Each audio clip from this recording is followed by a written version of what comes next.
Hi everyone. Today I'll be teaching you on how to prepare a frequency count and distribution table. So for today's lesson, we will be covering three parts: computing frequency count and distribution table, doing it manually. Second, we will be using the SPSS, and third, how to properly present it in your chapter 4 of your research paper if you are using the Germanic format. It will be chapter 3 for the IMRAD format. So let's get started. So as you can see on the screen, this is the manual method. Suppose we have a raw data, for example, student quiz score. So first, list down all the responses, identify the highest and the lowest value. Third, compute the range, subtract the lowest value from the highest. Fourth step, decide on the number of class intervals. A good rule of thumb is 5 to 10 classes. Step 5, we have to determine class size. So divide the range by the number of classes. Round up to a whole number. Create your intervals. Start from the lowest score and build upward. Then next is tally the data.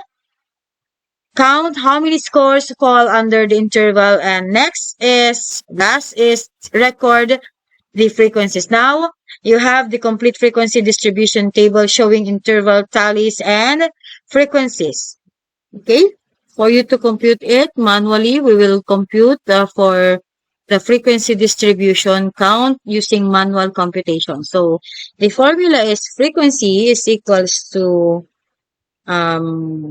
F over divided by N times 100. For example, the class interval score, for example, only 9, that is F, got the 100% score over 15 students times 100. So automatically, the total is 0.60 times 100. So that is 60%, meaning 9 out of 15 students got 100% score in the test. So 60% of the population got the highest score. Okay? Paano naman pag research? So ganun din siya. For example, you ask 50 respondents, for example, 50 respondents. Then first is you ask for, like the example natin kanina, the available feedback channel. Okay. So for the available feedback channel, 28 of them, 42 of them, 42 answered highly available. No. Feedback evaluation. Then 8 answered clearance. So that is the feedback channel, for example. So we wanted to know the percentage of the 42 and 8. So automatically, since you have the overall N or the sample of your respondents, so 42 divided by N times 100. So that is equals to 42 divided by 50 times 100 is equals to 82 or 0.82% times 100. So to convert it to percentage, it will be 82%. Same as with the 8. 8 divided by 50 times 100 times 100 is equals to 0.16 times 100 is equals to 16% of the population who answered that the available feedback channel for the students is clearance. Okay, now this is an example on how you will put the records for the frequency distribution using a table. So chapter 4, some of the format, chapter 4, results and discussion. while the other format, Chapter 3, results in discussion, that is IMRAD format. But this is a generic format wherein actually hindi siya results in discussion sa Germanic format. It is the presentation, interpretation, and analysis of data. So since we did just use the Germanic format for the sake that we wanted to elaborate more on the chapter 2, chapter 4 for us, for the institutional format that we have is, chapter 4 is labeled as results and discussion. So first, I would like you to, whatever format that you have, when it comes to chapter 4, you have to include introductory statement. As you can see, these chapters gather the data from the respondents in line with the awareness and familiarity of the students on the existing feedback. So this is an example of an introductory statement before you proceed with the table. Then next is, make sure natin that when it comes to this part, you have to include here the first SOP of your research. Not necessarily that you will put here the SOP number 1. What is the availability, blah, blah, blah. So it's not that. It's just give a title case or title on what is all about table 1. Okay, and again, for table 1, you have to put the introductory statement on what is all about your table 1 and what statistical method was used. Then, for the chapter 1 or for the table 1, it should be presented as like this. Table 1, naka-bold, then in italic and bold naman yun sa title ng table, which is frequency distribution of the current feedbacks at, or what school do you represent, and here is the result of the survey. So your survey is about evaluation, LMS, and annual academic clearance. Those are the two feedback channels that is available in the school based on the interview gathered from the experts who handles the feedback mechanism of the school. And out of the 50 respondents, 42 of them answered that they are aware that only evaluation at LMS is one of the feedback channel available in the school. Second is annual academic clearance, which is the available feedback channel in the school. So meaning to say, as to frequency, only 42 of them answered that the available feedback channel is the evaluation tool during the LMS, and clearance is only 8 respondents perceive that clearance is annual academic clearance is one of the feedback channel available in the school. So 42 divided by 50 times 100, that is for the 84%. So sorry for kanina 82 ang na-complete natin, but the important thing there is on how did you arrive at a particular percentage. So 42 divided by 50 times 100, that is 84%, and 8 divided by 50 times 100 times 100, that is 16%. Make sure natin na 100% ang lalabas dito. If hindi 100% yan, lower than or higher than, so meaning to say, the steps on the steps particularly in listing down all the responses and tallying the data, may problema. Make sure natin that the respondents here and the total frequency is pareho, nagtutugma. Okay? It should be 50, then 50 yung respondents nyo. If not, then balikan nyo yung tally nyo because there are some informations na pwedeng nawawala. Okay? Now, after this, you need to table read. Ito, table reading. Yung ibang instructor, sabi nila, or ibang professors, sabi nila, do not table read. Yeah.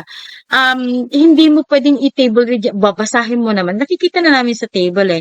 All you need to do siguro is you just read the result here from highest to lowest para magkaroon tayo ng proper justification on what is all about, what is mentioned and presented in the table. Okay, then afterwards, like for example this one, table 1 shows that majority of the respondents perceive that evaluation at LMS is currently available every end of the school year. So at least you did not just read the answer, or responses in toto, but you also modify on how you present or how you read the table or the content of the table. Then, next to that is your interpretation. Interpretation and implication. Okay? You can put this as guide muna, then after mo siyang ma-discuss, i-remove mo na siya. Okay? So, ganun mo lang siya pwedeng gawin para kahit papaano you have the guide, then you may remove it later on para you know the sequence on how to present your chapter 4, particularly in presenting the verbatim part of your table. So you may remove the word the table reading here after you already finished to present all the necessary data for that. Then interpretation and implication, after you mentioned the reason why, based on findings, the respondents are highly aware that only the semester and annual is the only feedback channel available for the students in your school. Ganon. This is because, that is on under interpretation and implication. So you have to discuss why majority of the students are only aware that there are only 2 feedback channel in the institution. Then after that, you may put here the cross-referencing. When we say cross-referencing, you may look for several research online that is in consonance with your result and have a little explanation on the contrast and consonance of that particular study to your results. Okay, so that's how you present the computations you made under the frequency distribution of the responses. Okay, so you already now had the complete frequency table showing intervals, tallies, and frequencies. Doc, what if the instructor wanted to have a percentile ranking? Okay, you may put here percentile ranking. Okay. So, for example lang, okay, lagyan natin dito ng another one, okay? For example is hotline, okay, the hotline numbers, okay, hotline numbers. Ang respondents natin is, for example, 75, okay, 75. So, 75, so malamang dito is 25, okay? 25. So, here, mababago na yung composition nyo kasi magiging 42 divided by 42 divided by 75, that is 0.56 times 100, that is already 56%. Okay? So, second row, 8. So, 8 divided by 75, yung overall, the N, then times 100. Okay, times 100. So, i-equal nyo pa yun ha. Baka dire-diretso nyo sa calculator nyo, iba ang lalabas. So, 8 divided by 75 equals times 100. Para sure tayo na tama yung nakuha nating percentage. So, that is 10.66 or 67. Okay, then 25 here, 25 divided by 75. So, that times 100, that is 33.33. Doc, pwede ba namin siyang i-round off? Pwede naman. So, it's up to you kung paano mo siya i-present. Okay? So, for the percentile ranking naman, for example lang. Okay, so ito, since walang pare-pareho, 56, 10.67, 33.33, since walang magkakapareho, ano yung pinakamataas ang rank 1? Percentile ranking. Just in case the advisor asks you to compute for, or you present the percentile ranking, whether it is a frequency or average weighted mean. So, 56 is the highest. So malamang ito ang third kasi mas highest yung 33. Okay? So, 1, 2, 3. What if, Doc, pare-pareho to? What if pare-pareho ang responses? For example, ito 56. Tapos dito, halimbawa, is 23. Tapos dito rin is 23. Okay, so paano magti-take effect si percentile ranking? So, ang mangyayari dyan, since 1, this is the highest, only 1, so siya magiging rank 1. Hindi mo pwedeng ilagay na 2 di mo rin siya pwedeng ilagay na 2. It's because magkakapareho sila. So, it's a big no-no. Okay? So, all you need to do there is 2. Anong susunod sa 2? 3. Okay? So, 2 plus 3. Okay? So, dito, compute natin. Okay. Right. Okay. So, 2 plus 3 equals 5.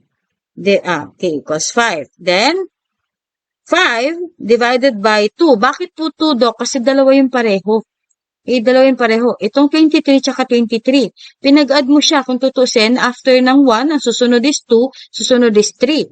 Kaya lang pareho silang dalawa. So, 2 plus 3 equals 5 divided by 2 equals 2.5. So, ang ranking dito, instead na 2, instead na 3, magiging 2.5, then 2.5.